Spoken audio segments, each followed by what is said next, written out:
Hey guys, tonight we begin with something very relatable. Sleep, or more accurately, how medieval people slept, which turns out to be far weirder than most of us could imagine. So before you get comfortable, take a moment to like the video and subscribe, but only if you genuinely enjoy what I do here. And let me know in the comments where you're tuning in from and what time it is for you. It's always fascinating to see who's joining us from around the world. Now dim the lights, maybe turn on a fan for that soft background hum, and let's ease into tonight's journey together. Before electricity, TikTok, and sleep hygiene influences, medieval people approached nighttime with a schedule that would baffle the modern melatonin enthusiast. It was called segmented sleep, a natural two-part sleep cycle, split neatly in half like a stale medieval biscuit. The routine was simple. After sundown, most people turned in early, drifting off into what was known as first sleep.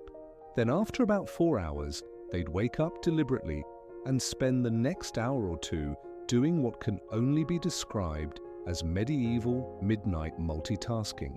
This wasn't considered insomnia. It was just how sleep worked.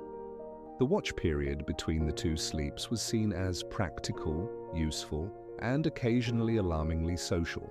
People used this time to pray, read religious texts, tend fires, or check their livestock because nothing ruins your RAM cycle like wondering if your goat is still in the yard. And yes, this was also considered the ideal time for intimacy. Medieval physicians and marriage manuals noted that the body was well rested and calm of mind during this period, which sounds like a polite way of saying too tired to argue. So, if you ever thought you were romantic for waking up early to make your partner coffee, just know your ancestors were setting the bar very differently. The second sleep would follow this interlude, lasting until sunrise. Everyone from monks to farmers participated in this nightly rhythm. Even literary figures like Chaucer casually mentioned it. Which means that yes, even in medieval literature, people were writing about not sleeping properly. Oddly enough, modern science has suggested that segmented sleep might actually be more natural for humans. The two-sleep cycle aligns with how our circadian rhythms work in the absence of artificial light. So, the next time you find yourself wide awake at 2 a.m., don't panic. Just whisper, "Ah yes, the watch has begun," and go tend a symbolic fireplace.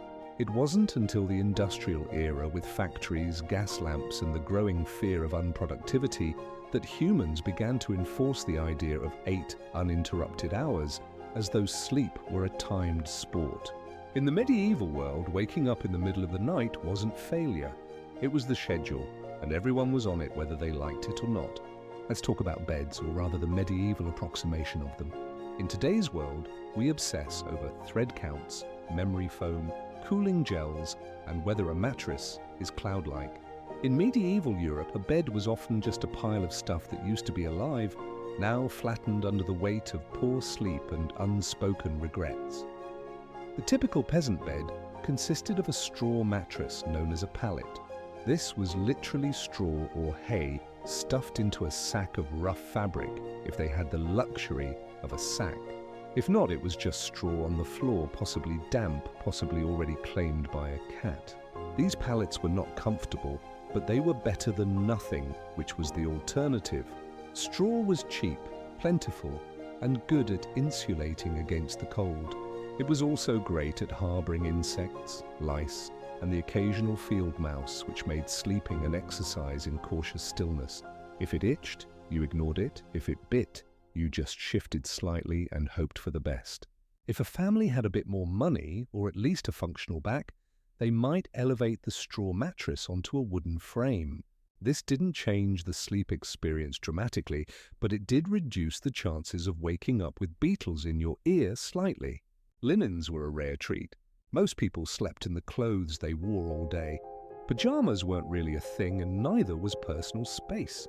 Whole families, children, parents, maybe a grandparent, all slept together in the same space, sometimes on the same straw pile. If you got too warm, you could always roll into your cousin's elbow. Nobles, of course, had proper beds. Large wooden frames, feather mattresses, embroidered sheets, and canopies to keep out the drafts and hopefully the lice. These beds were so valuable they were passed down in wills. You didn't inherit land. You inherited Aunt Matilda's suspiciously lumpy feather bed.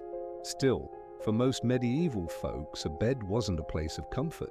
It was a place to not freeze, to avoid the chickens, and maybe, just maybe, to dream of being rich enough to one day sleep on something that didn't squawk or rustle. When we hear nightcap today, we think of a cozy little drink, maybe something with whiskey, a warm fire, and a questionable decision. But in the Middle Ages, a nightcap wasn't a beverage. It was a hat, a real tangible, often ridiculous-looking piece of fabric designed to keep your head from freezing off while you slept. You see, insulation wasn't exactly the strong point of medieval architecture. Stone walls, drafty thatched roofs, and windows made of thin animal horn or oiled parchment didn't do much against the cold, and central heating that was called a dog, so to keep their heads warm at night, especially since body heat escapes fastest through the scalp. Medieval people adopted the humble nightcap. These hats came in all shapes and sizes, but the most iconic version was long and pointed, like something you'd expect on a wizard who moonlights as a chimney sweep. They were usually made from wool, linen, or whatever scrap of warmth could be spared without angering the family goat. For men, it was a practical accessory. For women, it sometimes doubled as a coif or head wrap, which also served the dual purpose of maintaining modesty and covering hair that hadn't seen soap since last Lent. But beyond warmth, nightcaps had social weight too. In some regions, married women were expected to cover their heads at all times, yes, even while asleep, and the cap itself could be embroidered or dyed to reflect a family's wealth or status. Because nothing says success like going to bed with a mini flag on your skull. In more urban settings, the nightcap even became a symbol of being off duty. If you opened your door wearing one, it was a polite medieval way of saying, "I'm not dressed for conversation." And yes, this hat does mean go away. Of course, nightcaps were often paired with nightshirts, which were essentially long, loose tunics. Picture Ebenezer Scrooge minus the haunted moral lesson. Sleepwear wasn't sexy, but it was practical, itchy, and occasionally flammable. Today, the idea of sleeping next to a stranger is generally limited to red-eye flights, overly ambitious camping trips, or the occasional bizarre Airbnb mix-up. But in medieval Europe, this was completely normal and not at all optional. Let's say you're a traveling merchant, a pilgrim, or just someone whose mule gave up halfway to Norwich. You find an inn, a rare luxury in itself, and ask for a place to sleep. What you get is not a room or a bed or even a particularly clean floor. What you get is a spot in a bed that's already occupied. Medieval inns operated more like human bunkhouses than modern hotels. Privacy was not expected. If the bed had space, you were sharing it, usually with complete strangers who might snore, talk in their sleep, or have a suspicious number of boils. This was not considered rude. It was just efficient use of resources. Beds could host 2, 3, even 4 travelers, depending on size and social tolerance. In larger cities, you might end up in a dormitory-like hall with rows of beds and absolutely zero personal space. Snoring contests were unjudged. Elbow territory was fiercely contested. Sometimes men and women were separated, but not always. Some inns tried to assign beds by profession. Blacksmiths with blacksmiths, clergy with clergy, thieves with other thieves, allegedly. But often it was first come, first sprawled. And while this might sound like a nightmare to modern germaphobes, back then it was an upgrade from sleeping outdoors with the wolves, the rain, and the occasional peasant uprising. Worried about theft? Many travelers slept with their purse tied to their belt or hidden under their clothes. Others slept on top of their bundles, turning luggage into both pillow and alarm system. If someone moved your bag, it usually meant you were about to wake up poorer. The rich, of course, did not suffer this fate. Nobles travelled with entourages and camped in relative comfort, or demanded their own rooms if an innkeeper valued their roof. In the medieval world, going to bed wasn't just about pulling up a blanket and drifting off. It was a spiritual operation, a nightly gamble where the stakes were your eternal soul. People didn't just sleep, they prepared to potentially die. Hence the popularity of bedtime prayers. Forget lavender spray or calming podcasts. Medieval sleepers wound down with confessions, psalms, and soul-cleansing spiritual clauses just in case they died somewhere between goodnight and dawn. The idea was simple. You could die at any moment from illness, fire, demons, or most dangerously being over 30 in the year 1247, so you'd better say your prayers, not because it was comforting, but because hell was terrifying and you didn't want to show up uninvited, unwashed, and spiritually disheveled. One common version: if I should die before I wake, I pray the Lord my soul to take. Sweet, right? Except it's basically a legal document written by a 7-year-old acknowledging death as a likely bedtime outcome. Many adults had a whole catalogue of prayers for different threats. One for when you were feeling guilty, one for when you thought the devil might be hiding in the rafters, one for plague prevention, which unfortunately aged poorly. Some even prayed to specific saints known for watching over sleepers, kind of like holy bouncers guarding your soul at the club door. The really devout monks, nuns, and overly anxious nobles ended their day with Compline, the final prayer service before bed. After Compline, they took a vow of silence, which wasn't hard because everyone was already exhausted, underfed, and mildly afraid of the dark. Children were also encouraged to pray, in part because it was good for their souls, and in part because it gave them something to do other than ask why the dog was in their bed again. Parents reminded them that angels were watching, which sounds adorable until you realize it was less guardian angel and more celestial surveillance system. In short, prayer before sleep was less about peace and more about last-minute damage control. Think of it like medieval antivirus software. You hoped it worked, even if you didn't fully understand how. In the modern world, dreams are usually dismissed as random nonsense. Stress, too much cheese, or your brain trying to file paperwork in the dark. But in the medieval world, dreams were taken very seriously, as in eternal consequences, serious. Dreams weren't just dreams. They were considered messages from God, saints, the devil, your guardian angel, or possibly that weird relic you kissed last Sunday. Some dreams were divine revelations, others were demonic temptations. Either way, you were supposed to pay attention and possibly write it down or confess it or fast for 3 days just to be safe. Theologians, monks, and self-proclaimed visionaries spent an alarming amount of time interpreting dreams. Entire texts were dedicated to decoding them. Dreamt of fire might be hell. Dreamt of water could mean purification or drowning. Dreamt of a man with a goat's head juggling fish. You'd better call a priest immediately and possibly move. Medieval people believed that what happened in dreams mattered. Because your soul was still active while you slept, this meant that your actions in a dream could reveal hidden sins or spiritual weaknesses. That mildly embarrassing dream about stealing a loaf of bread, that might be your subconscious confessing your guilt for real-world gluttony or just hunger. But still better to confess it anyway, just in case. Monks and nuns often recorded their dreams and shared them with spiritual superiors. Some were celebrated for having holy visions during sleep. Others were quietly told to eat fewer onions before bed. Of course, dreams weren't just spiritual puzzles. They also made excellent plot devices. Medieval literature is full of dream sequences where knights encounter angels, demons, or metaphorical creatures spouting poetry about virtue. Dreams were basically the Netflix of the medieval world, except with more allegory and fewer happy endings. The church predictably was suspicious. Not all dreams were divine, and some were believed to be planted by demons to corrupt the innocent. If you dreamt of something unwholesome, it could mean your soul was under attack, or that you just slept too close to the fireplace fumes again. In modern times, some people let their pets sleep in the bed. It's a cozy, if occasionally smelly arrangement. In the Middle Ages, however, sharing a bed with an animal wasn't a quirky personal choice. It was a heating strategy. Let's start with the basics. Medieval homes weren't exactly built for comfort. Stone walls, no insulation, drafts so aggressive they probably had names. Central heating that was called the family pig.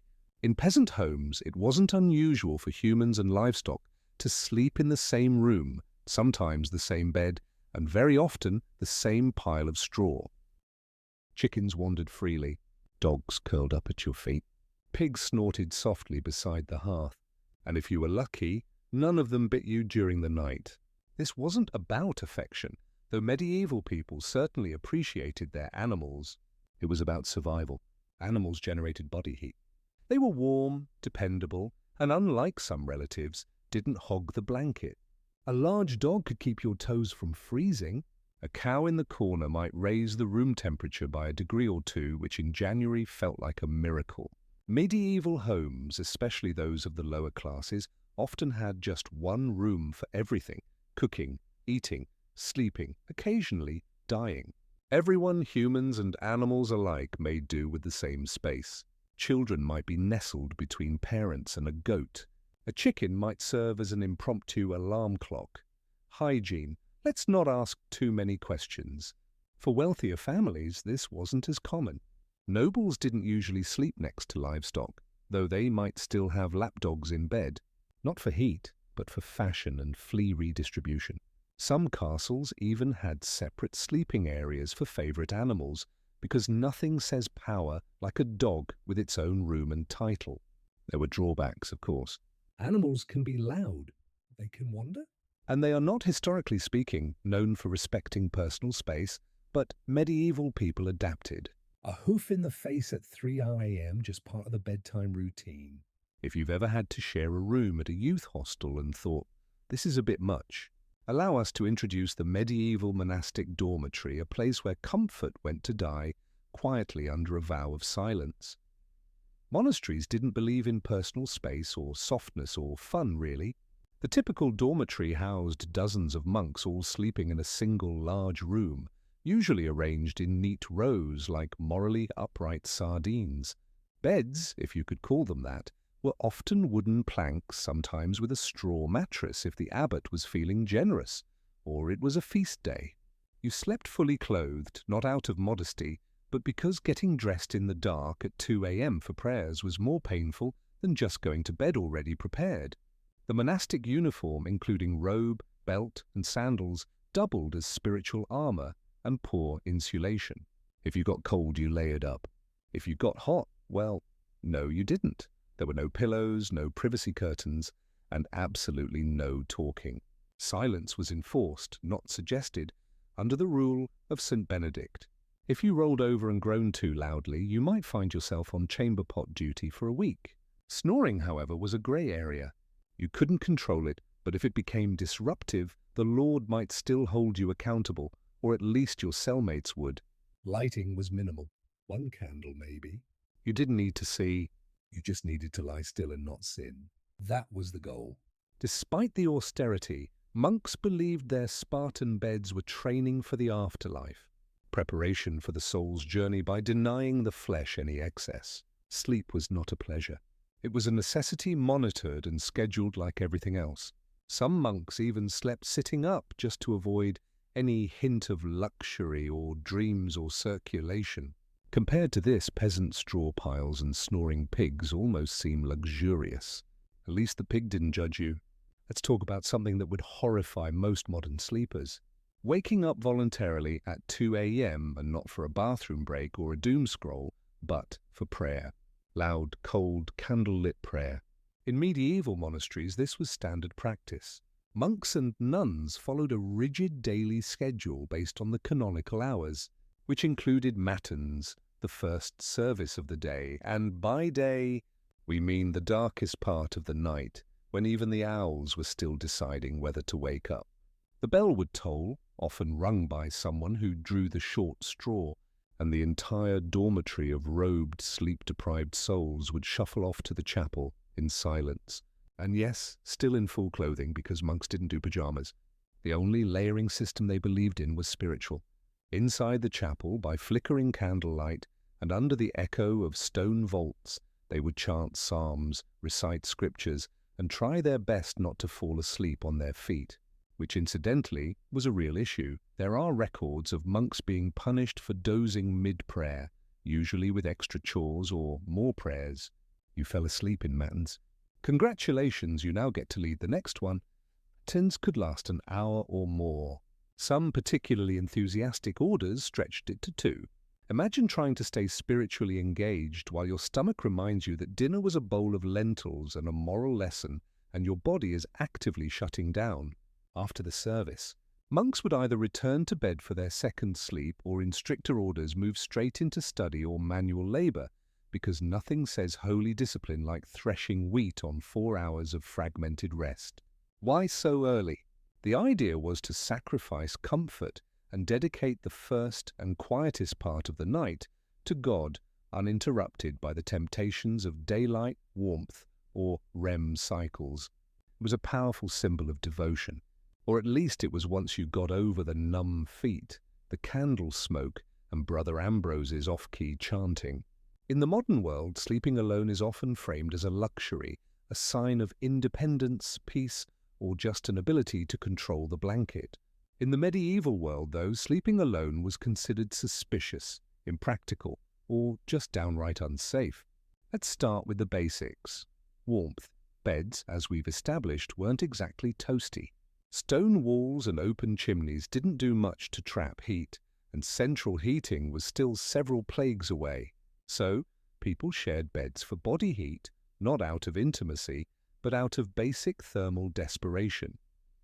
Children slept with siblings, parents, and sometimes the neighbor's kid if they were visiting.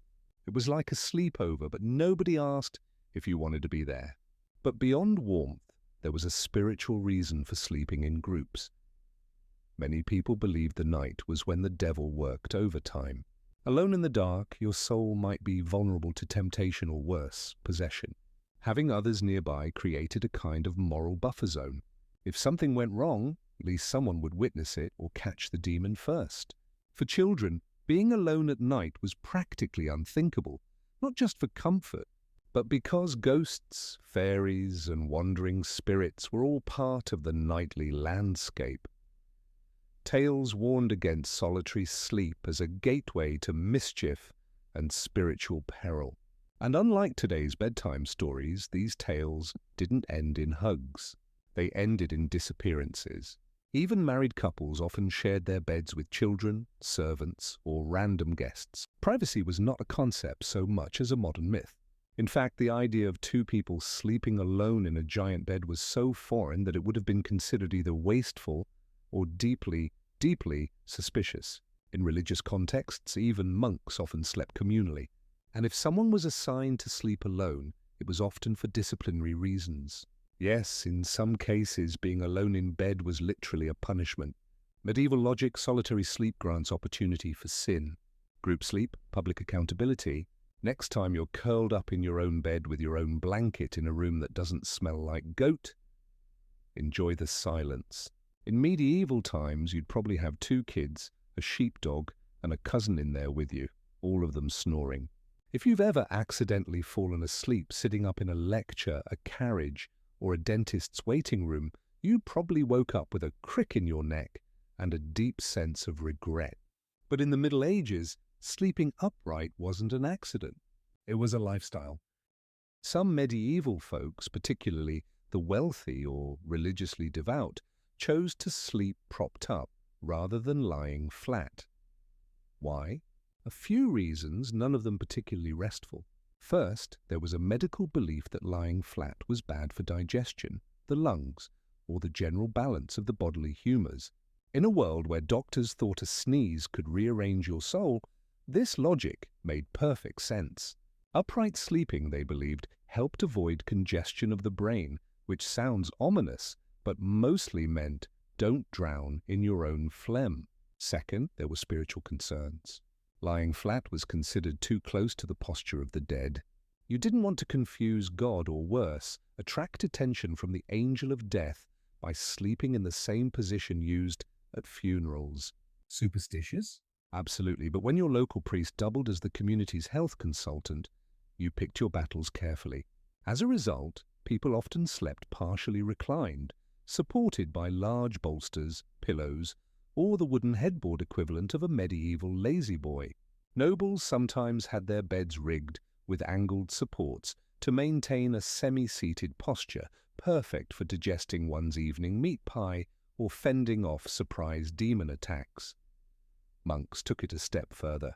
In stricter orders, they might even sleep sitting upright on a bench or leaning against a cold wall with nothing but a hood to muffle the discomfort. It wasn't about health. It was about discipline. If you were too comfortable, you might dream. If you dreamed, you might sin. If you sinned, well, welcome to confession at 5 a.m. Needless to say, this wasn't about quality rest. It was about virtue, discomfort, and mildly confusing theology. Forget haunted dreams or goblins under the bed. For medieval people, the real monsters of the night were already in the sheets, small, persistent, and entirely uninterested in your prayers. We're talking, of course, about fleas, lice, and the medieval bedroom's unofficial mascot, the bedbug. Let's not sugarcoat it. Hygiene wasn't exactly medieval Europe's strong suit. Baths were rare, laundry was expensive, and soap was sometimes made from substances better left unnamed. Add that to straw-filled mattresses, shared bedding, and the occasional live chicken underfoot, and you've got the perfect environment for an all-you-can-eat pest buffet. Fleas and lice were so common they were practically roommates. Peasants dealt with them daily. Nobles, despite their satin sheets and feather beds, were not exempt. In fact, some richer households had dedicated nitpickers, actual servants tasked with removing lice from their employers' hair and clothing. Imagine that as your job title, Master of the Royal Scalp. Bedbugs, meanwhile, were the silent assassins of medieval sleep. They hid in wooden bed frames, mattress seams, and even the cracks in stone walls, emerging at night to feast like tiny vampires. If you ever wondered why medieval people wore nightcaps and slept fully clothed, it wasn't always about warmth. Sometimes it was pest defense armor. Solutions ranged from mildly effective to impressively deranged. Some households burned strong-smelling herbs like wormwood or tansy to repel bugs. Others slept with garlic, onions, or even ashes in the bed, which may have done little for the pests, but certainly kept romance to a minimum. It wasn't just physical discomfort either. Fleas were often seen as symbols of sin or moral impurity, biting reminders of the fall of man and poor bedding choices. Entire poems were written about fleas, some moralizing, some weirdly romantic, because nothing says I love you like, let us be united like the flea that bites us both. So, while modern sleep is interrupted by buzzing phones and streetlights, medieval sleep was more likely disturbed by scratching, twitching, and the subtle feeling that something was crawling on your shin. 'Cause it was. We've all had restless nights. But have you ever tried falling asleep while wearing 100 lb of iron? No. Well, in the Middle Ages, some people did exactly that because apparently nothing says sweet dreams like being prepared to joust in your sleep. Now, to be clear, most people, even knights, didn't regularly sleep in full armor. It was hot, heavy, and loud. Trying to roll over in a suit of chainmail is a bit like trying to nap inside a bag of cutlery. But during wartime or in hostile territory, sleeping partially armored was considered the safer choice. Comfort, optional survival, highly recommended. A knight on campaign might remove only his helmet and gauntlets, keeping his mail shirt or breastplate on just in case enemies decided to stage a midnight surprise party. There's nothing quite like waking up to the sound of hooves and having to suit up while still half dreaming about turnips. In castles under siege, men-at-arms might even sleep with swords or axes at their side, like some very aggressive bedtime security blankets. Shields doubled as pillows. And if the enemy breached the walls, well, at least you wouldn't have to get dressed. Priorities. Of course, sleeping in armor wasn't exactly restorative. Iron isn't breathable and chainmail has a bad habit of pinching skin. Add cold stone floors, minimal bedding, and the ambient sounds of snoring comrades and crackling torches, and you've got a sleep environment that ranks somewhere below airport terminal on the comfort scale. Even those not in battle sometimes wore light protective gear while sleeping in dangerous regions. Traveling merchants or guards on watch duty might nap in gambas, thick, quilted jackets that offered a bit of protection and slightly more padding than the moral support of prayer alone. And lest we forget, armor wasn't exactly subtle.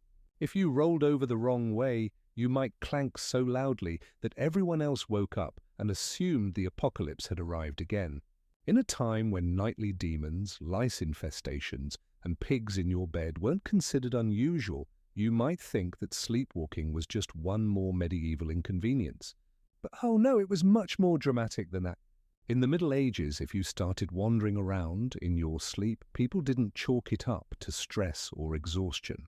They assumed you were possessed, bewitched, or had unfinished business with the Holy Roman Empire. Sleepwalking, or noctambulation if you wanted to impress the local monk, was poorly understood and often feared. The idea that someone could rise from their straw pallet, shuffle across the room, and stare blankly at a wall was less harmless parasomnia and more devil's rehearsal dinner. Accounts from the time suggest that people were genuinely spooked by sleepwalkers. Picture this: a man in a long nightshirt, candle in hand, eyes glazed, mumbling Latin that he didn't actually speak while stepping over livestock. You'd think ghost or heretic or both. And depending on your local priest, an exorcism might be scheduled before breakfast. Some believed sleepwalking was caused by bad humors, especially too much black bile, which was the medieval catch-all for anything they couldn't explain. Others thought it happened because the soul was temporarily released during sleep, leaving the body free to bumble around like an unattended mule. To prevent these nightly adventures, people tried everything from herbal remedies to praying over their beds, hanging iron charms, or in more rural areas, just tying the person's leg to a chair. If that sounds extreme, consider that some medieval homes had open hearths, knives everywhere, and chamber pots just waiting to be tragically overturned. In one curious twist, there were rumors of people climbing onto rooftops in their sleep. Whether or not these accounts were exaggerated, the fear of leaping dreamers led to barred windows and occasional theological debates about whether a person could sin while unconscious. Thankfully, most sleepwalkers just paced, muttered, or attempted to open imaginary doors. But if someone sleepwalked into a church, locals might treat it as a divine sign or call for a cleansing ritual just to cover all spiritual bases. If medieval life taught people anything, it was how to sleep through chaos. Church bells, thunderstorms, screaming livestock, the occasional siege. For the sleep-deprived denizens of the Middle Ages, these were just ambient noises. The medieval version of white noise. Let's start with the bells.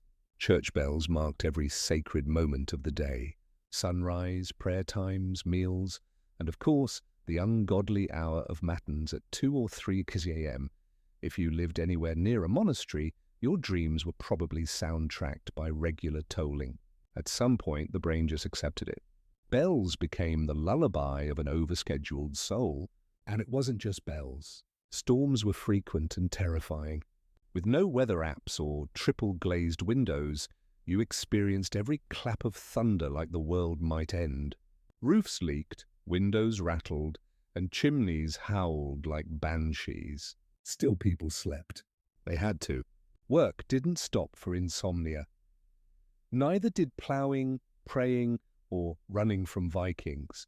Speaking of which, invasions and apocalyptic events weren't always a deal-breaker for bedtime either. In the 14th century, people continued to sleep somehow through famine, war, and even the Black Death.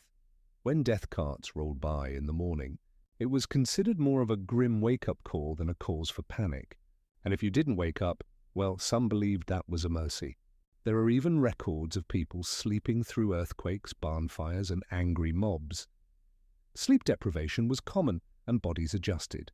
If you worked from sun-up to sundown, ate barely enough to survive, and spent your day dodging mud, taxes, and spiritual damnation, you were going to fall asleep hard. And then there were those who used sleep as a kind of escape hatch. Faced with illness, grief, or fear of the world literally ending, which was forecast roughly every century, some people just curled up under a cloak, mumbled a prayer, and took a nap. There's a strange kind of wisdom in that. In the winter of 1692, the village of Salem, Massachusetts was cloaked in more than just snow. It was cloaked in tension, suspicion, and a quiet kind of fear that seeped into the timber-framed homes and frozen fields. The people of Salem were Puritans, strict, devout, and deeply superstitious. They believed they were building a holy community in the wilderness, a city on a hill, watched by God and stalked by Satan. Life was already hard. The village had recently split from Salem town over politics and religion. Crops had failed. Smallpox had ravaged nearby communities. Wars with native tribes had left many traumatized. There was friction between neighbors, inheritance disputes, and a deep resentment toward outsiders or anyone who didn't quite fit in. Add to this the long, dark, bitter New England winter, and something was bound to break. That break came in the home of Reverend Samuel Parris, the village's minister. His 9-year-old daughter, Betty, and 11-year-old niece, Abigail Williams, began to behave strangely. They screamed uncontrollably. They threw things. They contorted their bodies in unnatural ways. At times they fell silent for hours, eyes wide with terror. Neighbors whispered that they were cursed. The girls claimed they were being pinched and bitten by invisible forces. Reverend Parris, unsure of what to do, called in a local doctor, William Griggs. After failing to find any physical cause, Griggs delivered the diagnosis that would plunge the village into chaos. Witchcraft. That single word set fire to the fears already simmering in Salem. In a place where witches were believed to be real, dangerous servants of the devil, the idea was not far-fetched. And now if the devil could worm his way into the minister's own household, what did that mean for the rest of the community? The girls, prodded by both adults and peers, began naming names. First, they accused women on the margins, social misfits and outcasts. But soon the accusations would reach the respectable, the wealthy, even the pious. Salem was a small village, but what was about to happen would echo far beyond its borders. What began as whispers in the dark would soon become cries from the gallows and a legacy of paranoia that still haunts America's history books. Once the idea of witchcraft took root in Salem, it spread like ivy, quiet at first, then strangling everything it touched. The afflicted girls, Betty Parris, Abigail Williams, and soon others like Ann Putnam Jr. and Mercy Lewis, seemed to grow bolder with each passing day. They convulsed in court, screamed during prayers, and claimed they could see dark spirits hovering over certain villages. It wasn't just childhood imagination. It was theatrical, public, and most disturbingly believed. The first to be accused were those with the least protection, women who already lived on the edges of society. Sarah Good, a homeless beggar, was known for muttering to herself when turned away from doorsteps. People claimed her mumbling was a curse. She smoked a pipe. She snapped at children. She fit the mold of a witch because she didn't fit the mold of a Puritan woman. Sarah Osborne hadn't attended church in over a year and had scandalized the community by marrying her indentured servant after her first husband died. A woman who defied convention, clearly suspect.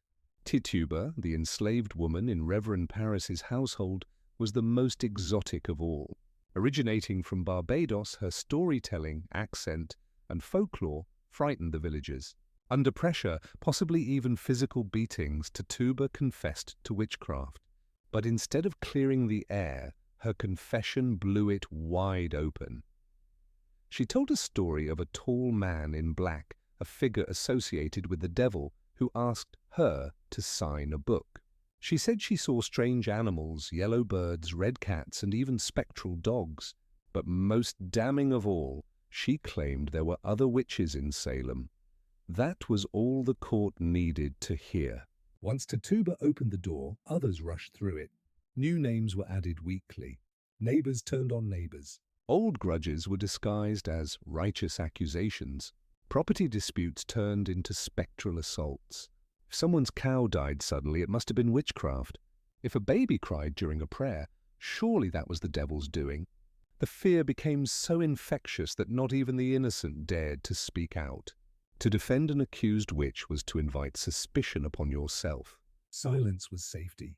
And so the web of accusations widened, trapping the village in its sticky, unseen threads. Logic was fading. Hysteria was now in control. As accusations mounted and the village reached a fever pitch, the colonial government stepped in. Governor William Phipps, recently appointed and eager to maintain order, established a special court to deal with the chaos. It was called the Court of Oyer and Terminina, from the French meaning to hear and determine. But what it really became was a factory for fear-driven justice. The court convened in Salem town in June of 1692, and it was no ordinary tribunal. Its rules were warped by panic. Instead of requiring hard evidence or reliable witnesses, it allowed something far more dangerous, spectral evidence.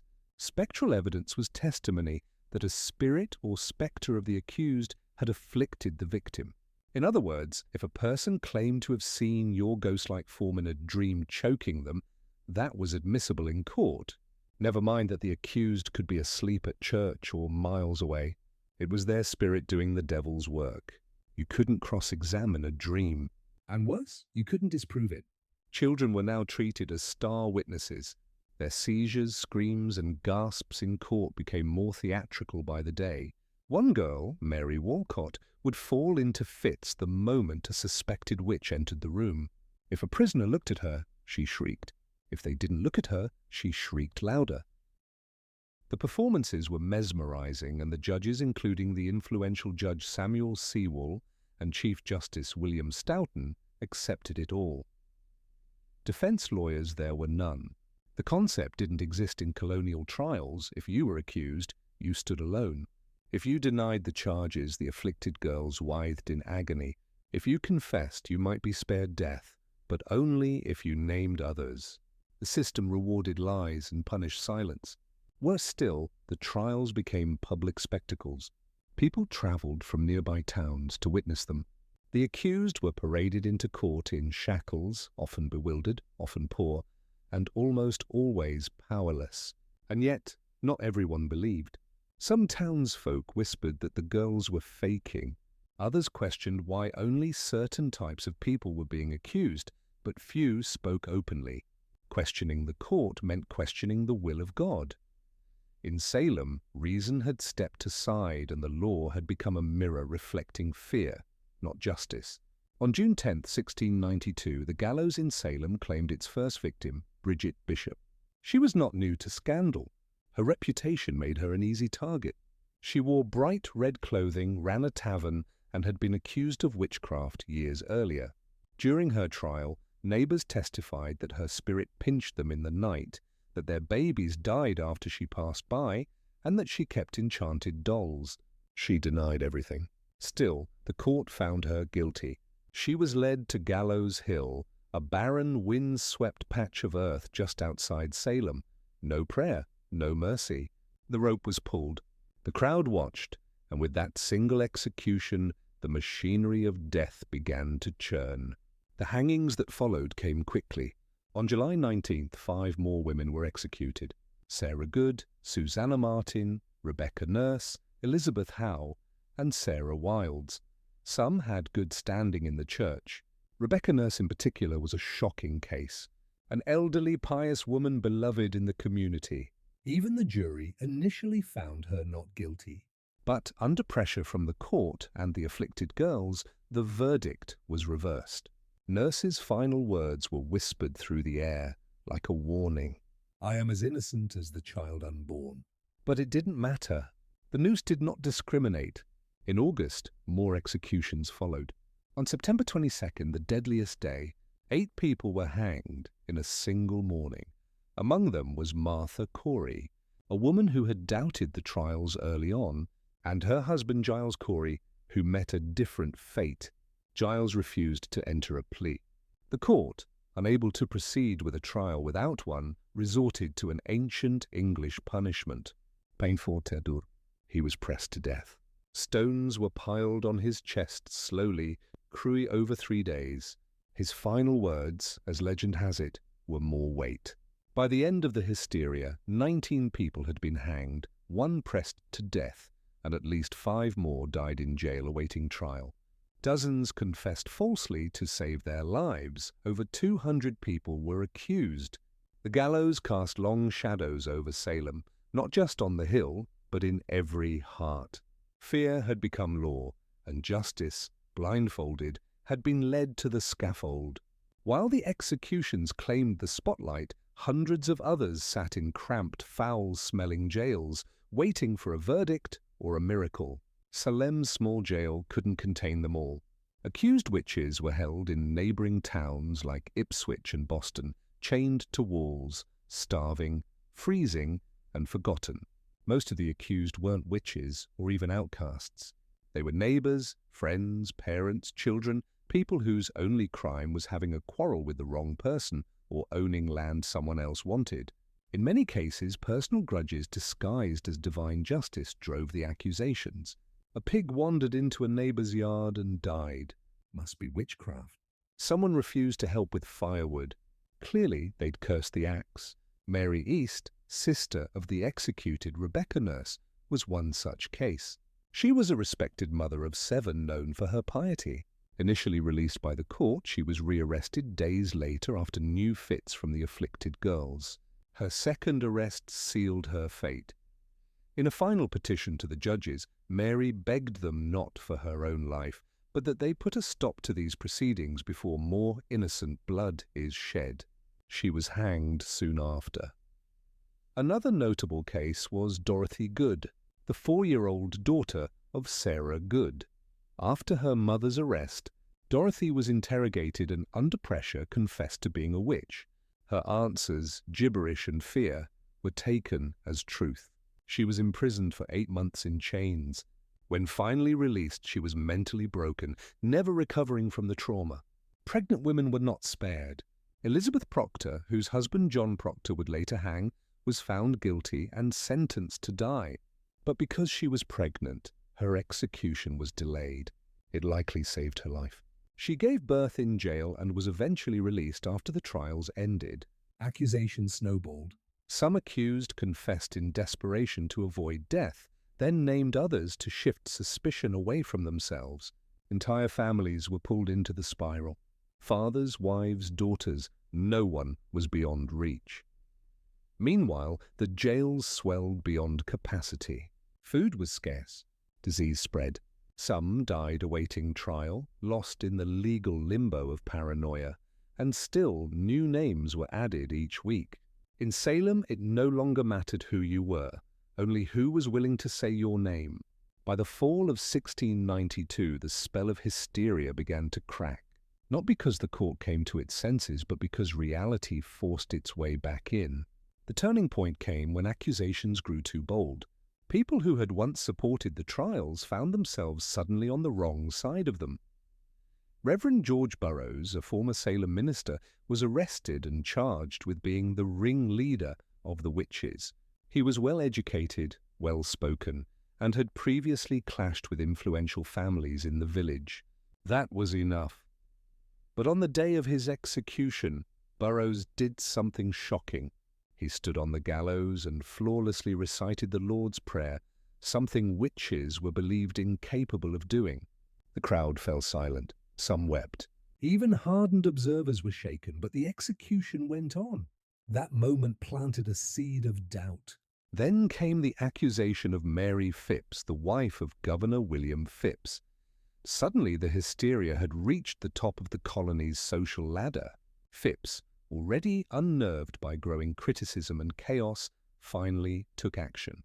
In October 1692, he dissolved the court of Oyer and Terminina, halting all pending executions and trials. Public sentiment had shifted. Ministers, once silent or complicit, began to speak out. Increase Mather, one of the colony's most respected theologians, denounced the use of spectral evidence. It were better, he said, that 10 suspected witches should escape than one innocent person should be condemned. A radical thought in a society that had for months believed exactly the opposite. People who had once cheered the trials began to question them. The jails were still full, but the appetite for more blood had dulled. Too many respected figures were being accused. Too many innocent people had been buried. The villagers had begun to see that this wasn't divine justice. It was madness. Confessions dried up. Some accusers backtracked. Others disappeared from public view. And those who had previously shouted the loudest now lowered their eyes. The fear hadn't disappeared, but it had exhausted itself. The public wanted stability. The officials wanted to save face. And Salem, bruised and ashamed, was finally ready to wake from its nightmare.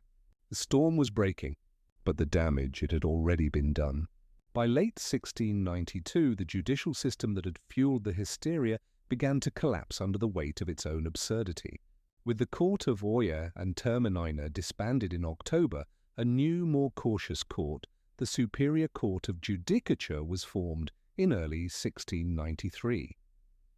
This time things were different. Spectral evidence was no longer allowed, and the judges were noticeably more skeptical of the accusers' wild claims. The result: the convictions slowed dramatically. Many accused witches were acquitted outright. Of the 56 cases brought before the new court, the majority were released. Even those who had already confessed began to recant their testimonies, admitting that fear, torture, or pressure had forced them to lie. The dramatic performances of the afflicted girls lost their persuasive power. The most prominent case in the unraveling of the trials was that of Reverend Samuel Willard, a respected minister who came under suspicion. While he was never formally charged, the fact that such a high-ranking devout man could be suspected highlighted how arbitrary and corrupt the process had become. The court, once ferocious, was now cautious. They began quietly releasing those still in jail. First, those with little evidence against them, and eventually even those who had confessed to witchcraft under duress. Meanwhile, families of the executed began to demand justice. John Proctor's children petitioned for the return of his property. Rebecca Nurse's family launched a campaign to clear her name. In time, community shame replaced community fear. Church congregations fractured. Friendships were severed. The very fabric of Salem's social order had been shredded. Governor Phipps, realizing the colony's growing international embarrassment, pardoned the remaining prisoners in 1693, but even freedom came at a cost. Many families had to pay for their own jail fees before being released. Imagine losing your home, your health, and nearly your life, only to be handed a bill for the privilege of surviving. By the end of the ordeal, 19 people had been hanged, 1 pressed to death, 5 died in jail, and over 200 had been accused. The court didn't just collapse, it imploded, leaving behind a crater of guilt, grief, and disbelief. The trials had ended, but the healing had not even begun. Salem was a village forever altered by the people it had lost, the justice it had abandoned, and the mirror it was now forced to look into. The gallows were silent, the jails had emptied, but Salem was far from peaceful. The town wasn't haunted by ghosts, but by guilt. What had started with a handful of sick girls had exploded into a communal act of destruction. Families had been torn apart, reputations ruined, and innocent lives ended. And now the survivors had to live in the wreckage. Neighbors could no longer look each other in the eye. The same people who once prayed together had testified against one another. Some of the afflicted girls quietly left town. Others faded from the public eye. A few, like Anne Putnam Jr., would later express remorse. In 1706, she stood before her congregation and publicly apologized for her role in the trials, blaming delusion by Satan. But for many, the damage was beyond words. The court officials, too, carried their burden. Judge Samuel Swall, one of the most prominent figures in the trials, was one of the few to admit wrongdoing. In a remarkable act of public penance, he stood during a church service in 1697 while a minister read out his confession and prayer for forgiveness. It was a rare moment of accountability in a time when most tried to forget. But forgetting wasn't easy. The families of the condemned began demanding compensation. Over the years, petitions flooded the Massachusetts government, asking for official pardons, for returned property, for public acknowledgement that the executed were innocent. Slowly, the government responded. In 1711, the colony passed a bill restoring the rights and good names of some of the victims and offered limited financial restitution to their heirs. But even that wasn't comprehensive. Some families, like the Coreys and the Proctors, were left out entirely. Whispers of witchcraft never quite left New England, but in Salem, the shame became part of the town's identity. The village eventually changed its name to Danvers, perhaps to distance itself from its infamous past. Gallows Hill was never officially marked, as if the town hoped to bury not just the dead, but the memory of what had happened. But the memory persisted in sermons, in stories, in the silence between former friends. Salem had not been cursed by witches. It had been cursed by fear, by pride, and by unchecked power. And that curse would linger long after the executions stopped. The Salem witch trials ended more than 3 centuries ago, but their legacy continues to echo, not just in textbooks and historical tours, but in how we understand justice, fear, and the fragility of truth. What happened in 1692 wasn't simply a strange episode of mass hysteria. It was a breakdown of logic, compassion, and legal integrity in the face of panic. Ordinary people, farmers, midwives, ministers, became executioners simply by believing too easily and questioning too little. The courts meant to protect the innocent became tools of oppression. Religion was weaponized. Testimony became theater, and silence became guilt. One of the most chilling aspects of Salem's tragedy is how quickly it unfolded. In a matter of months, fear overcame fact. Old grudges disguised as spiritual warfare became death sentences. It didn't take demons or devils. It only took belief in them. But the trials also taught hard-earned lessons that would ripple through American society. In the years and centuries that followed, the Salem episode would be cited repeatedly in debates about due process and civil liberties. The U.S. Constitution, written nearly a century later, would explicitly prohibit things like ex post facto laws and bills of attainder measures that had in effect doomed the accused in Salem. The guarantee of a right to legal counsel. The right to face your accusers and the requirement for concrete evidence were hard-won principles forged in part from the ashes of Gallows Hill. In modern times, the phrase witch hunt has become shorthand for political persecution or moral panic, though it's often used with little regard for the real terror those words represent. In truth, Salem was not a metaphor.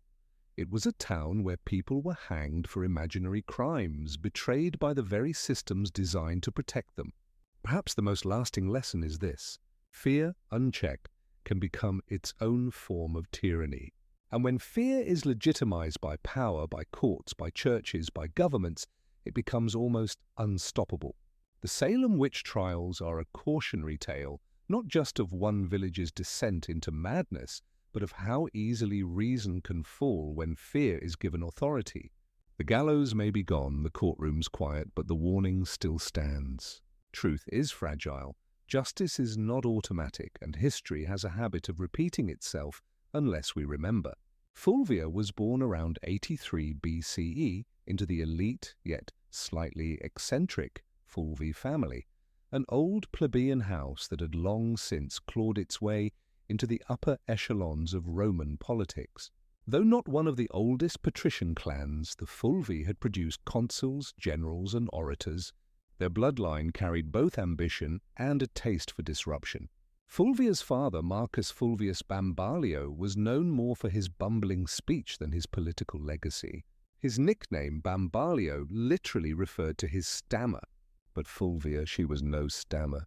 She was born to command. From a young age, Fulvia would have been surrounded by the sharp-edged world of Roman power. Senators and generals debated policy in her home. Elections and treachery were daily news. She would have seen how politics wasn't just played in the forum, but in marriages, funerals, rumors, and backroom deals. Women in elite Roman households were expected to be quiet partners, refined, educated, and obedient. Fulvia would break all of those expectations. She was wealthy, highly educated, and connected. And she knew it. While her early life remains hazy in the historical record, her later actions suggest a young woman who was observant, politically literate, and utterly unafraid. This wasn't someone who faded into the background. She had a strong personality, a sharp political mind, and a will to act even in the male-dominated space of Roman governance. This was also a period of unprecedented instability. The Republic was unraveling. Civil wars, populist revolts, and power struggles between generals like Sulla, Pompey, and Caesar were turning Rome into a pressure cooker. The old rules were collapsing, and Fulvia came of age right in the middle of it. Rather than recoil from chaos, Fulvia would learn to use it. Her early life didn't produce the kind of modest matron Rome idealized. It produced a woman who saw politics not as a man's world to be feared, but as a battlefield to be mastered. She would go on to marry 3 powerful men, each one a radical player in Roman history. But Fulvia wouldn't just marry power. She would command armies, lead revolts, and become the first Roman woman to appear on coinage, not as a goddess, but as herself. Rome wasn't ready for Fulvia, but she was ready for Rome. Fulvia's first marriage was to Publius Caius Pulchar, and it was anything but conventional. Caius was no ordinary Roman noble. He was a populist agitator, a political arsonist with a flair for chaos, scandal, and street-level power. To many of the Roman elite, he was dangerous. To the masses, he was a hero. And to Fulvia, he was a strategic opportunity. Their marriage, sometime in the early 50s BCE, united Fulvia with the man who had turned the Roman Republic into his personal stage. Caius was infamous for his theatrical defiance of tradition. He had once disguised himself as a woman to infiltrate a sacred, female-only religious ceremony in Caesar's home. Scandalous behavior that only seemed to raise his popularity. He later renounced his patrician status to run for the tribunate of the plebs, an office that gave him veto power over the Senate. Caius understood Rome's street politics better than most, and Fulvia, far from being a passive consort, was right there beside him. She wasn't a silent partner. Roman sources suggest that Fulvia actively participated in her husband's political world. She engaged with his supporters, was visible during his campaigns, and managed their household as a hub for Cly politics. Together they represented a new kind of Roman power couple, bold, populist, and unapologetically aggressive. But the alliance came at a cost. In 52 BCE, Caius was murdered on the Ion Way by the bodyguards of his political rival, Titus Annus Milo. His death sent shockwaves through Rome. But Fulvia was not about to mourn quietly. She staged a political funeral that historians still talk about today. She paraded Caius's mutilated body through the Roman Forum, bloodied wounds exposed for maximum effect. The public was horrified and enraged. Riots erupted. The Senate House was burned to the ground. Fulvia had turned personal grief into public uprising. This was her first major political act, and it worked. Her ability to manipulate public emotion, use spectacle as strategy, and wield her husband's legacy as a weapon made her a new kind of player in Roman politics. Caius was gone, but Fulvia had stepped out of the shadow, and Rome would never see her the same way again. Fulvia didn't linger in mourning. In Rome, political capital had a short shelf life, and she understood that better than anyone. Shortly after the violent death of Caius Pulchar, she entered into a second marriage. This time to Gaius Scribonius Curio, a rising political star and one of Julius Caesar's most passionate supporters. On the surface, Curio seemed an unlikely match. He had a flamboyant reputation and a taste for drama, but beneath the bravado was a sharp political operator. As tribune of the plebs in 50 BCE, C.E. Curio wielded enormous influence during one of Rome's most volatile periods. The Republic teetered between war and peace, between Caesar's ambitions and the Senate's resistance. Fulvia saw in Curio not just a husband, but a bridge to the next power block. This was no romantic rebound. It was a calculated alliance. With Caius gone, Fulvia needed a new political anchor, someone who could carry forward the populist legacy her first husband had built, and someone who had Caesar's backing. Curio fit both bills. Through him, Fulvia remained tightly embedded in the shifting power dynamics of Rome. She didn't just marry into the movement, she helped shape it. Fulvia ensured Claius's supporters stayed active, rebranding their cause under Curio's leadership and keeping the urban masses politically engaged. But the Roman world was collapsing fast. Tensions between Caesar and Pompey exploded into civil war. Curio threw himself into the fight, taking Caesar's side. Fulvia, as always, remained politically involved. She reportedly helped organize support and manage resources for her husband's campaign. In 49 BCE, Curio led a military expedition to Africa to secure Caesar's position, but it was a disaster. He was ambushed and killed by the forces of King Juba, the Numidia. His death was brutal and his army annihilated. Once again, Fulvia was widowed, and once again, Rome waited to see if she would fade into the background. She didn't. Curio's death only solidified her status as a political widow with dangerous resilience. She had now lost 2 husbands to Rome's civil unrest, and both had died fighting for populist causes. But Fulvia was far from finished. Her most audacious partnership and her most dramatic chapter was still to come.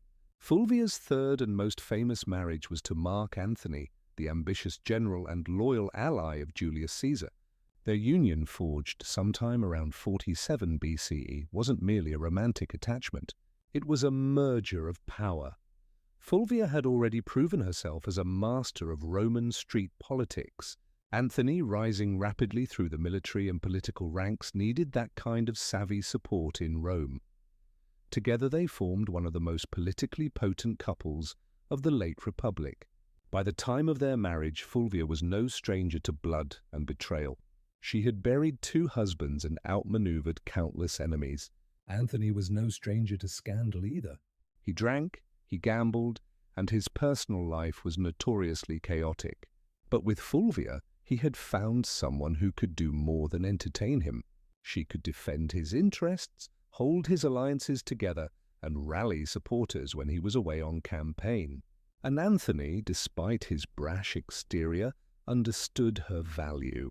He allowed Fulvia to exercise authority that no Roman woman had publicly wielded before. She opened his correspondence, she issued orders in his absence. She sat in on meetings and influenced appointments. Roman sources, mostly hostile, depicted her as overbearing and power-hungry. But what disturbed them most wasn't her ambition. It was that she acted like a Roman man in a world that had no language for such a woman. After Caesar's assassination in 44 BCE, the Republic was plunged into chaos once more. Antony rushed to secure his position as Caesar's political heir, but it was Fulvia who held Rome itself. While Antony formed the second triumvirate with Octavian and Lepidus, Fulvia acted as his representative in the capital, managing patronage networks, coordinating with street gangs, and ensuring Antony's supporters remained mobilized. She even helped arrange Antony's official reconciliation with Octavian by marrying her daughter Cleia to him, an alliance that would later implode. In public, Fulvia appeared not just as Antony's wife, but as his proxy. Roman coins were minted, bearing both Antony's image and her name, an unprecedented acknowledgement of her status. She wasn't hidden in the shadows of power. She stood in its full glare. But power in Rome was always borrowed, and Fulvia was about to test the limits of how far a woman could go before Rome snapped back. While Mark Antony pursued military campaigns and political deals across the Roman world, it was Fulvia who controlled the streets of Rome. She wasn't just his wife, she was his regent in all but name. In a period where violence, bribery, and raw influence kept order, Fulvia proved she could play the game as well as, if not better than any man in the Senate. Rome, in the aftermath of Caesar's assassination, was a battlefield without swords. Power had become a moving target. Fulvia understood this, and she anchored Antony's authority in the capital by becoming his political substitute. She directed allies, dealt with the urban plebs, negotiated with factions, and most daringly waged war with words and silver. She financed loyal troops, offered bribes to keep public order, and ensured that any legislation passed favored Anoni's future. Some ancient sources, especially hostile ones like Ion and Dioasius, paint Fulvia as manipulative, shrewish, and even warmongering. But beneath the misogynistic exaggeration lies a woman actively doing politics in a world that had no protocol for a woman doing anything beyond weaving and mourning. Fulvia was building coalitions, backing military commanders, and even issuing decrees, functions normally reserved for senators and consuls. She also made public appearances and maintained strong relationships with veteran soldiers, a politically vital demographic in the power struggles of the late Republic. While Anthony was campaigning in the East, Fulvia was often the face of his authority in Italy, meeting with centurions, influencing decisions about land distribution, and reminding the soldiers that their loyalty to Anthony came with rewards. But this accumulation of power came at a cost. Roman aristocrats, particularly the faction aligned with Octavian, Caesar's heir, and Antony's increasingly bitter rival, resented Fulvia's influence. They viewed her as a meddling woman with too much sway over legions, laws, and loyalties. Her ability to act without male guardianship was not just threatening, it was unprecedented. Fulvia wasn't naive. She knew the tension between Anthony and Octavian was growing. She could see that their alliance was cracking, and she understood something that neither man seemed to fully grasp yet. The Republic wasn't big enough for both of them. So, Fulvia began preparing for the next phase. Not diplomacy, but confrontation. She had stood behind power long enough. Now she was ready to take it into her own hands. In 41 BC, Fulvia did the unthinkable. She went to war against Octavian, the future Augustus. And she didn't do it quietly. With her husband Mark Antony still stationed in the east, Fulvia and Lucius Antonius, Antony's younger brother and a consul, took it upon themselves to challenge Octavian's authority in Italy. The cause?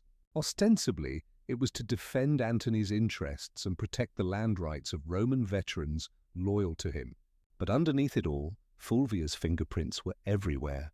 This was not just politics, this was a military rebellion led by a Roman woman, the first and only time in Roman history that a woman would actively provoke and organize a civil war. The conflict, known as the Perusane War, was triggered by Octavian's controversial land redistribution program, which displaced many Italians to reward his soldiers. Fulvia seized on the growing discontent, portraying Octavian as a tyrant and traitor to Caesar's legacy.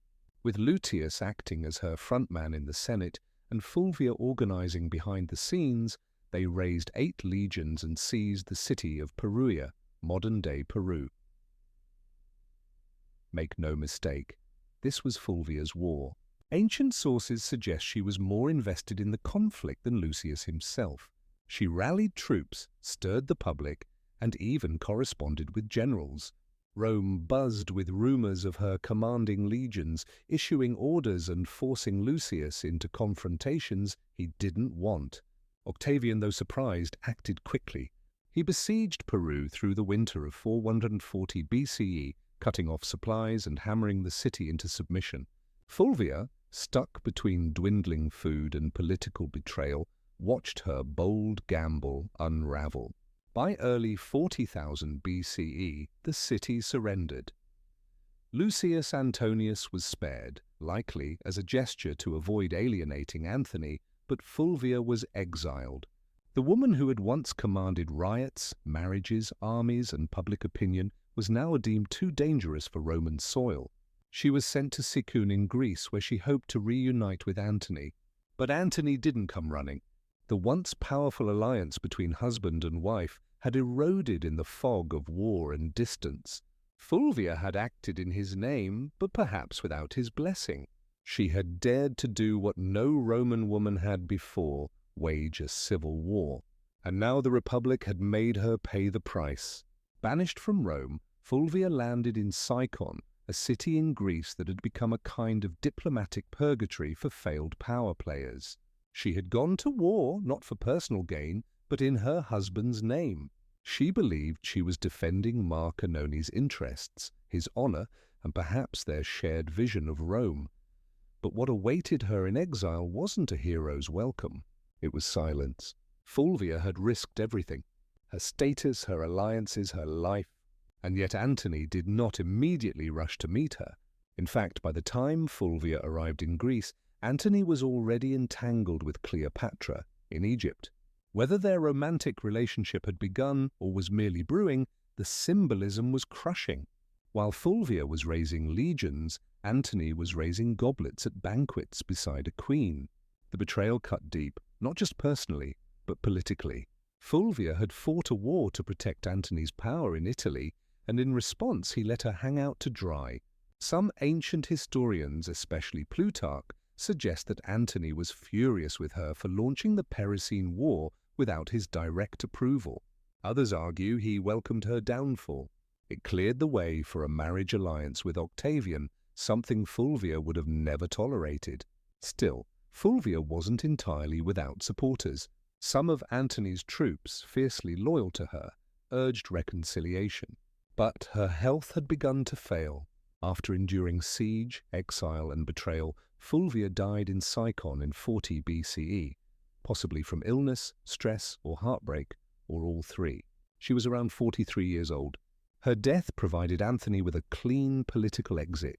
He met with Octavian shortly afterward and agreed to marry Octavian's sister, Octavia, as part of a renewed peace treaty. The triumvirs were temporarily united again, but only because Fulvia, the one woman bold enough to challenge their designs, was gone. Fulvia's legacy would soon be overshadowed by Cleopatra, whose myths nearly every Roman woman of the period. But make no mistake, Fulvia was the prototype. She didn't wield power from behind a curtain. She marched into it, stood at the center, and dared to command armies in a world that treated women as furniture. Rome didn't know what to do with her, so it erased her. But the ashes of her rebellion would linger, and her story was far from ordinary.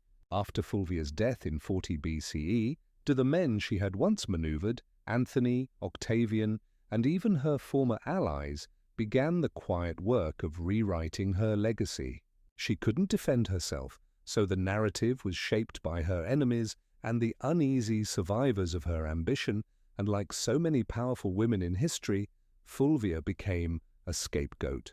Ancient sources, mostly penned by men with vested interests, painted her as the reason for the Peruvian War. The rift between Antony and Octavian, and even the general disorder of the Republic. Ion, Dioecius, and Plutarch depict her as overbearing, jealous, and driven by a lust for power. They blamed her for dragging Lucius Antonius into conflict, for antagonizing Octavian, and even for Antony's eventual estrangement from Rome. But were these accusations fair? Hardly. Fulvia had operated within a political climate where violence and manipulation were expected, at least if you were a man. She was no more ambitious than Caesar, no more aggressive than Pompey, and far less ruthless than Octavian would eventually prove to be. Her only true deviation was that she was a woman acting like a Roman man, and Rome didn't know how to digest that. She wasn't cloistered in the home, weaving quietly or serving as a political ornament. She was writing letters to generals, organizing street mobs, and commanding loyalty from troops. And that made her dangerous, not just to Octavian, but to history itself. Even Mark Antony, the man whose legacy she had fought to preserve, conveniently blamed Fulvia for the civil strife. After reconciling with Octavian and marrying his sister, Antony used Fulvia's death as a diplomatic cleansing. Her memory became the price of his political survival. There were no monuments raised in her honor, no grand funeral, no mourning speeches in the Senate, just silence. Yet her enemies couldn't erase her entirely. Fulvia had done too much. She had raised armies, steered elections, negotiated alliances, and fought a civil war. She was the first Roman woman whose name appeared on coinage, not as a deity or metaphor, but as a political agent. The damage to her reputation was deliberate, but so was her presence in the historical record. Despite every attempt to bury her behind caricature and slander, Fulvia refused to vanish. Her defiance still echoes. You just have to listen past the men. Fulvia's story ends in silence, but her legacy is anything but quiet. In the centuries that followed her death, historians and writers struggled to place her in Rome's grand narrative because Fulvia broke every rule of what a Roman woman was supposed to be. She didn't just advise power from the shadows, she became power, and that made her both unforgettable and deeply unsettling to a patriarchal world. In a society where women were expected to influence through whisper and marriage, Fulvia shouted through policy, war, and political theatre. She was not a consort. She was a commander. And yet, she was remembered more for her defiance than her accomplishments. Roman historians couldn't handle a woman who didn't stay in her place, so they rewrote her as shrill, power-hungry, and disruptive. But read between the lines and a different figure emerges. Fulvia was the first Roman woman to mint coins with her name. She organized political factions, leveraged marriage as a tactical weapon, and manipulated Roman street politics with stunning effectiveness. She moved through the civil wars of the 1st century BCE not as a bystander, but as a player, a woman whose influence terrified senators and shaped the fate of triumvirs. Her downfall wasn't due to incompetence. It was due to timing and gender. Had she been born a man, she might have been remembered as a second Caesar or a more charming Cato. Instead, she was cast as the wicked woman who dared too much. Still, her legacy quietly lingered. Later, Roman women like Livia Drusilla, Agrena the Younger, and even Cleopatra herself, though of a different world, would all operate in the shadow Fulvia helped carve. They would manipulate emperors, wield armies, and control succession. But Fulvia did it first, and with no imperial title to shield her. Today, modern historians have begun re-examining Fulvia with fresh eyes. No longer a cautionary tale, she is being recognized as one of the most politically active women in Roman history, someone who tested the boundaries of female power and paid the price. She didn't simply live in the age of triumvirs, she challenged them. And while Rome may have tried to erase her, Fulvia left fingerprints in every corner of its collapse. Not a footnote, a force. A woman centuries ahead of her time. By the summer of 1963, the United States was a country teetering between two worlds, one rooted in centuries-old systems of oppression and another aching to breathe free. In the Deep South, segregation wasn't just a social norm, it was the law.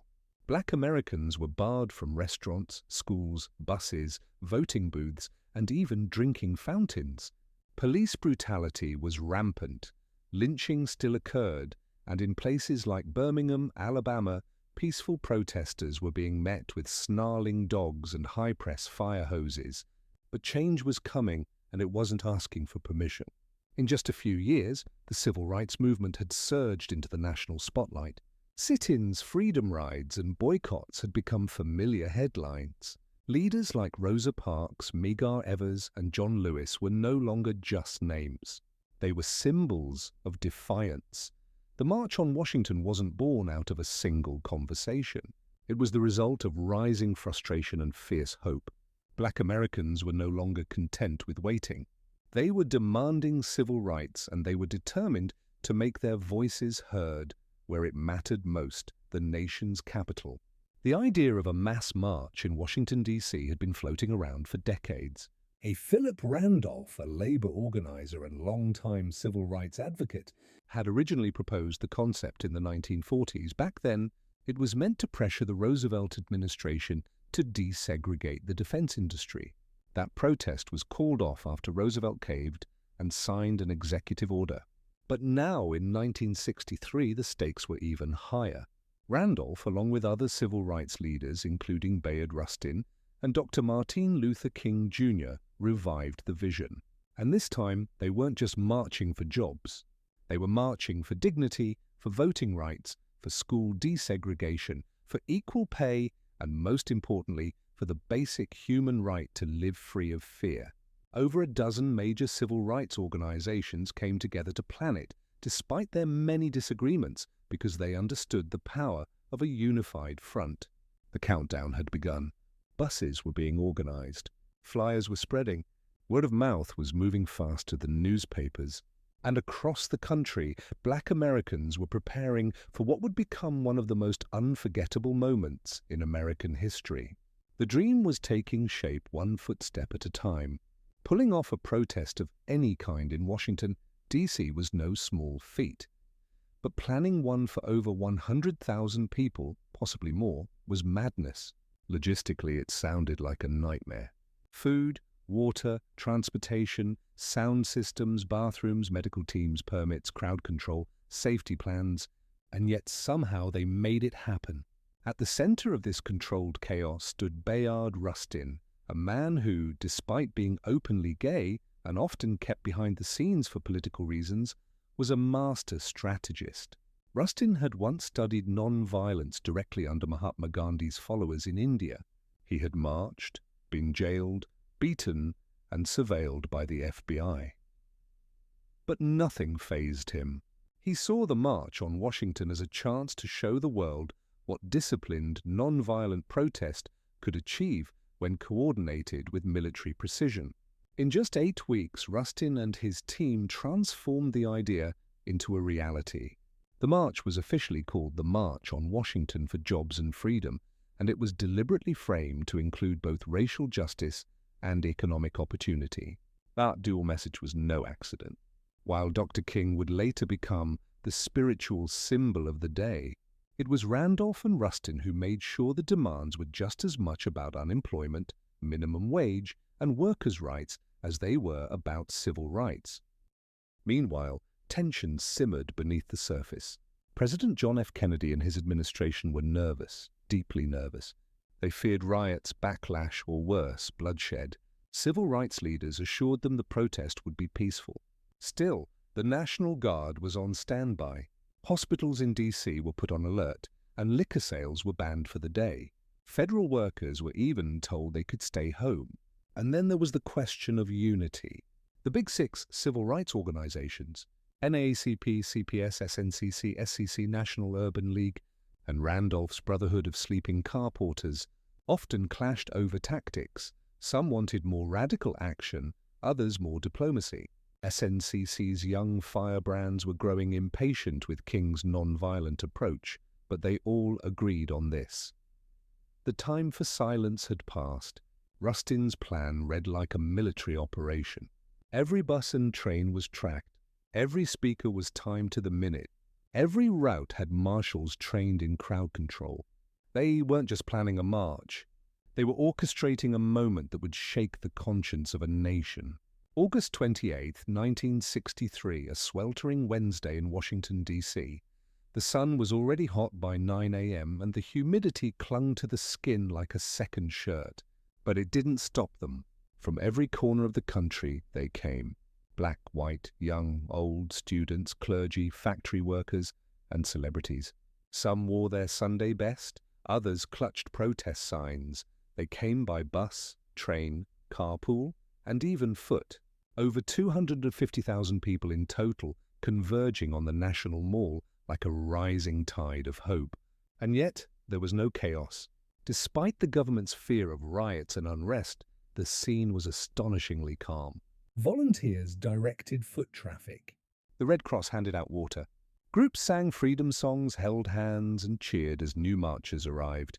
You could hear gospel choirs near the reflecting pool and chants of jobs and freedom echoing off the marble columns of the Lincoln Memorial. Celebrities joined in too. Harry Belafonte, Sidney Poitier, Paul Newman, Marlon Brando, Joan Baez, Bob Dylan. But no one was there for autographs. They were there to witness history and lend their voices to a cause bigger than any one person. The crowd was orderly but energized. There was no pushing, no looting, no violence. Instead, there was a shared understanding that this wasn't just a protest. It was a sacred moment. For many Black Americans, just standing on the mall felt like a quiet act of revolution. To be seen, to be counted, to say we are here, in front of the same Lincoln Memorial, where the great emancipator sat in stone. It was a full-circle moment, generations in the making. At exactly noon, the official program began. Leaders took the stage one by one, each representing different organizations, ideologies, and regions, but united in message. Speakers demanded equal pay, desegregated schools, a living wage, and an end to police brutality. Mahalia Jackson sang. Marian Anderson, who had once been banned from singing at Constitution Hall because of her race, now sang for thousands beneath the open sky. As the hours passed, the tension grew, not from unrest, but from anticipation. The man everyone was waiting for had not yet spoken, and when he did, the world would stop, listen, and remember. The march wasn't just making history, it was becoming legend minute by minute. By mid-afternoon, the crowd had grown quiet, not because they were tired, but because they knew what was coming. Standing in the shade of the Lincoln Memorial, Dr. Martin Luther King Jr. approached the podium. He wore a dark suit, a neatly tied tie, and an expression of deep calm that barely concealed the fire building inside him. He carried prepared remarks, typed and written collaboratively with his advisors the night before. But what the world would remember wasn't what had been typed. It was what came from his heart. He began with measured intensity, outlining the grim realities of segregation, police violence, and broken promises. 100 years later, he said, referring to the Emancipation Proclamation, "The Negro is still not free." His voice rose and fell like a sermon. He used repetition, rhythm, and silence not as fillers, but as instruments. The crowd listened in rapt attention, some nodding, some wiping away tears, others holding signs that simply read now. But it was what happened next that changed the tone of the entire event, and arguably the trajectory of the civil rights movement itself. Standing just behind King was gospel legend Mahalia Jackson, who had sung earlier that day. She suddenly cried out, "Tell them about the dream, Martin. Tell them about the dream." And King did. He set aside his notes, gripped the podium, and launched into a passage he'd delivered before, but never like this. "I have a dream," he said, and the crowd leaned in. "I have a dream that one day this nation will rise up and live out the true meaning of its creed." Each phrase rang louder, clearer, more resolute. "I have a dream that one day the sons of former slaves and the sons of former slave owners will be able to sit down together at the table of brotherhood. I have a dream that my 4 little children will one day live in a nation where they will not be judged by the color of their skin, but by the content of their character." It wasn't a speech anymore. It was a vision, a prayer, a lightning bolt through history. By the time King closed with the words, "Free at last, free at last." Thank God Almighty. "We are free at last." The crowd erupted, applause, tears, shouts of joy. They knew they had just witnessed something more than oratory. They had heard prophecy. The power of the March on Washington wasn't just in the speeches or the music. It was in the people. The sheer scale of humanity gathered that day was overwhelming. They came from Mississippi, Michigan, Alabama, New York, California, and everywhere in between. Some were seasoned activists who had marched a dozen times before. Others had never left their hometowns until now. They packed lunches, rode buses for over 20 hours, and slept in their church clothes just to be there. Many were ordinary people, maids, teachers, steelworkers, postal clerks who saw themselves not as political figures, but as witnesses. They didn't just want change, they were the change. There were also children in the crowd, young black girls with ribbons in their hair, boys with hand-drawn signs. Parents hoisted toddlers onto their shoulders so they could see the Lincoln Memorial in the distance and hear the speaker voices carried over loudspeakers. To them, this wasn't just an event. It was the beginning of a new world. Some faces stood out. There was a young John Lewis, just 23 years old, representing the Student Nonviolent Coordinating Committee, SNCC. His original speech had been so fiery, so uncompromising that senior leaders asked him to tone it down minutes before he went on stage. He agreed, but just barely. His call for radical change still shook the crowd. And then there was Daisy Bates, the only woman to speak that day, not on her own behalf, but reading a prepared statement on behalf of other civil rights women. The organizers had faced criticism for sidelining female voices. Bates's brief but powerful message underscored a harsh reality. Even within a movement about equality, some voices still struggled to be heard. Also present were union organizers, rabbis, nuns, priests, and students of every background. They didn't all agree on strategy. Some favored King's nonviolence. Others leaned toward Malcolm X's more militant posture. But for that one day, those differences didn't matter. Unity won out. It was a visual symphony of American possibility. White and black hands linked in solidarity. Freedom! Now buttons pinned to chests and the sound of 250,000 souls breathing as one. The faces in the crowd weren't just watching history unfold, they were shaping it. And none of them would ever forget what they saw. While the world saw unity, inspiration, and poetic justice on the steps of the Lincoln Memorial behind the scenes, the March on Washington was anything but simple. What looked like a perfectly synchronized movement was in truth held together with string, sweat, and a lot of last-minute compromise. Bayard Rustin, the chief architect of the march, had to battle not just logistics but politics. He was constantly under scrutiny, not just because he was openly gay and a former communist, but because some civil rights leaders feared his identity would be used to discredit the movement. In fact, Congressman Adam Clayton Powell had once threatened to publicly accuse Rustin and Dr. King of being lovers if King didn't remove Rustin from an earlier campaign. That threat haunted every stage of planning. Then there was the issue of women's voices. Despite the critical roles played by women like Ella Baker, Diane Nash, and Dorothy Height, none were invited to deliver major speeches on their own. Rosa Parks was in the crowd that day, revered by all, but she was not given the microphone. Behind the powerful optics of the march lay the truth. The movement still struggled with its own hierarchies and blind spots. Even within the Big Six organizations, friction bubbled. SNCC leaders were growing increasingly disillusioned with the slow pace of change and the older generation's insistence on moderation. They wanted to confront systemic racism more aggressively. CORE had similar frustrations, but unity was deemed too important just for one day. Meanwhile, the federal government watched with clenched teeth. J. Edgar Hoover's FBI had assigned over 100 agents to spy on organizers. They bugged hotel rooms, followed key figures, and compiled dossiers. They were convinced the march would turn violent or that communists would hijack the event. When nothing of the sort happened, they simply doubled down on their surveillance, especially of Dr. King. And let's not forget money. The march cost over $250,000, equivalent to millions today. Most of it was raised through unions and sympathetic donors, but organizers scrambled until the final hour.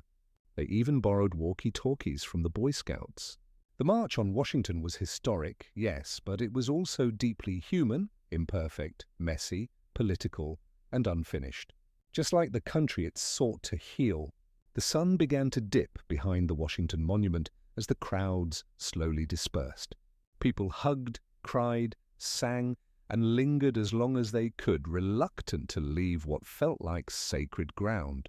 But the march was over. The speeches had been delivered. The signs had been raised high. The world had watched. And now the question hung heavy in the humid August air. What happens next? In the immediate days that followed, the media reaction was cautiously positive. Major newspapers acknowledged the historic nature of the event, though often with a tone of detached curiosity. Some called it orderly and dignified, which was code for no one rioted. Few outlets gave much space to the specific demands of the march, like the call for a federal jobs program or a $2 minimum wage equivalent to around $20 today. But everyone covered Dr. King's speech. That, at least, could not be ignored. President John F. Kennedy, who had initially opposed the idea of the march, watched it unfold on television with growing admiration and perhaps surprise. He called the event impressive and met with civil rights leaders at the White House immediately afterward. But legislative movement remained slow.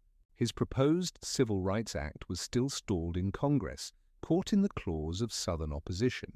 Some activists were disappointed. They had hoped the march would result in immediate action.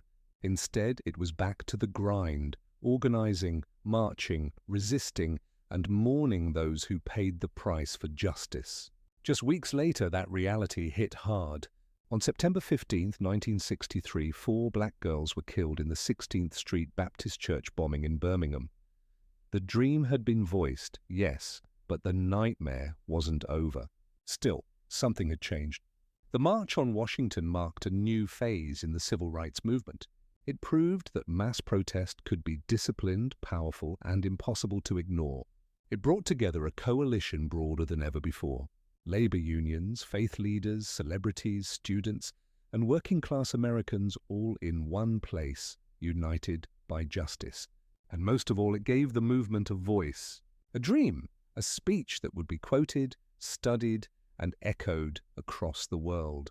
The march was over, but the road was just beginning. And that road would soon lead through blood, legislation, and transformation.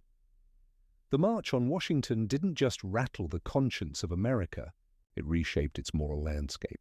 What had begun as an audacious act of protest became a cornerstone of the civil rights movement's legacy, permanently altering how Americans understood justice, democracy, and the power of collective action. In legislative terms, the march didn't yield immediate victories, but it created momentum. Less than a year later, in July 1964, President Lyndon B. Johnson signed the Civil Rights Act into law. It outlawed segregation in public places and banned employment discrimination based on race, color, religion, sex, or national origin. And in 1965, the Voting Rights Act followed, striking at the very heart of Jim Crow laws. Would these bills have passed without the march? Possibly. But would they have had the same moral force, the same undeniable public pressure? Probably not. For Martin Luther King Jr., the speech that day propelled him into a new realm. He went from respected leader to global icon.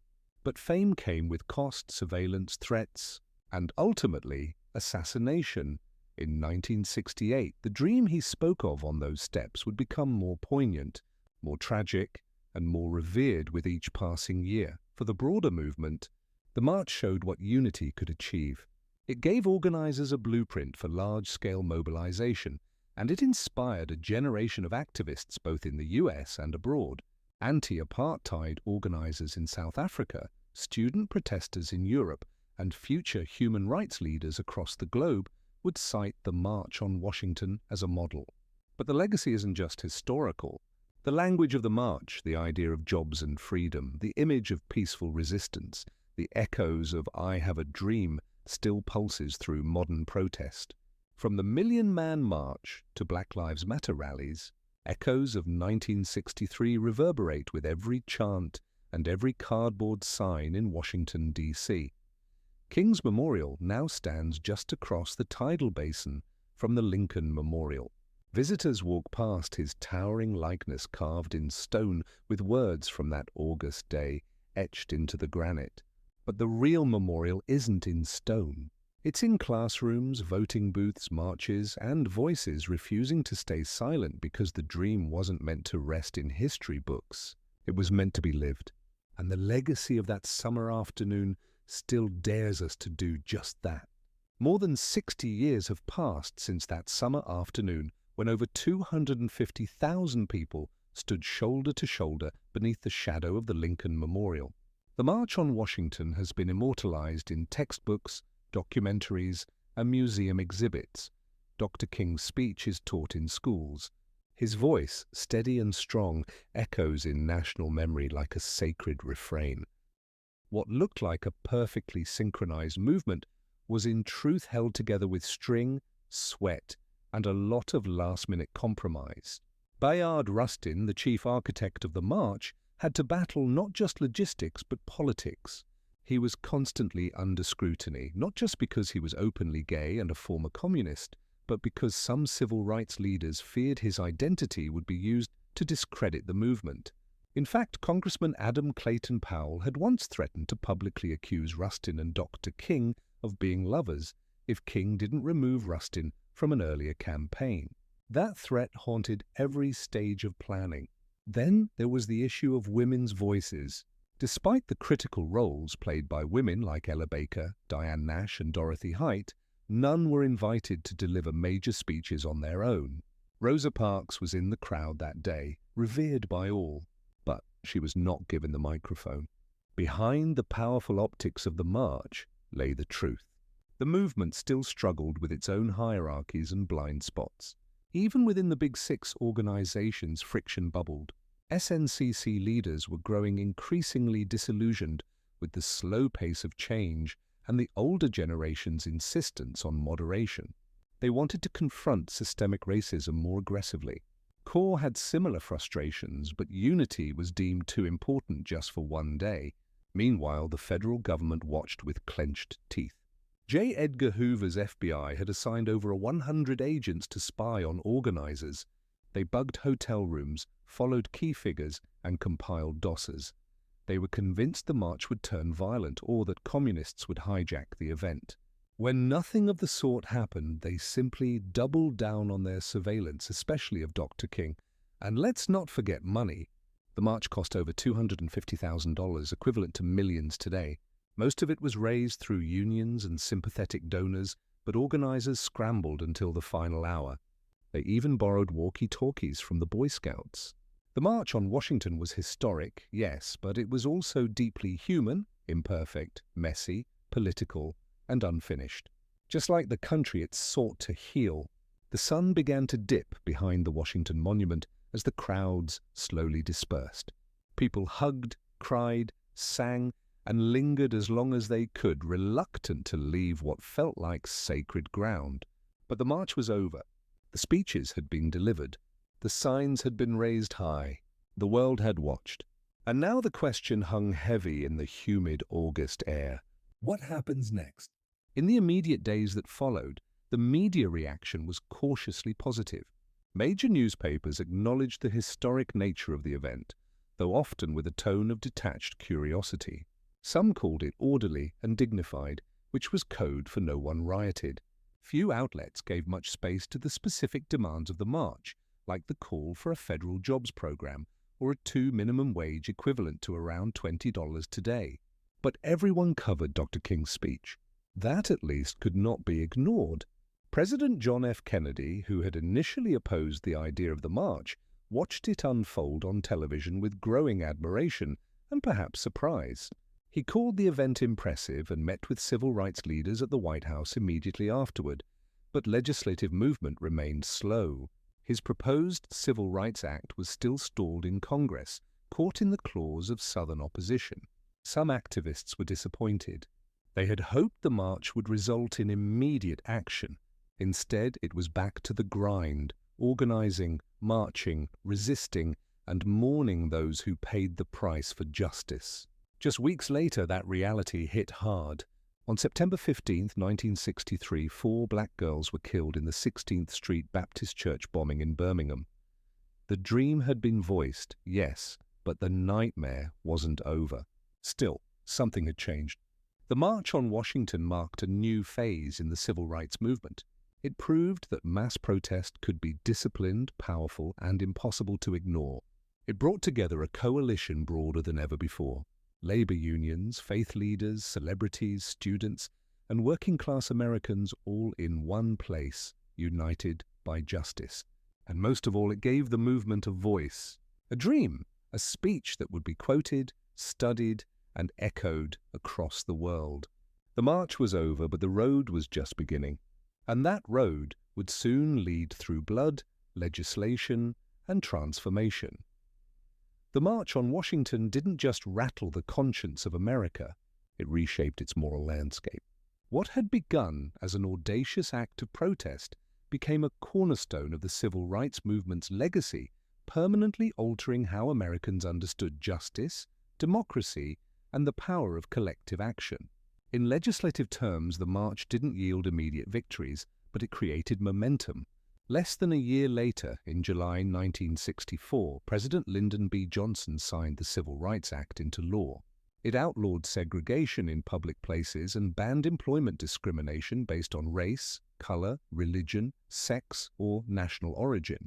And in 1965, the Voting Rights Act followed, striking at the very heart of Jim Crow laws. Would these bills have passed without the march? Possibly. But would they have had the same moral force, the same undeniable public pressure? Probably not. For Martin Luther King Jr., the speech that day propelled him into a new realm. He went from respected leader to global icon. But fame came with cost, surveillance, threats, and ultimately, assassination. In 1968, the dream he spoke of on those steps would become more poignant, more tragic, and more revered with each passing year. For the broader movement, the march showed what unity could achieve. It gave organizers a blueprint for large-scale mobilization, and it inspired a generation of activists both in the US and abroad.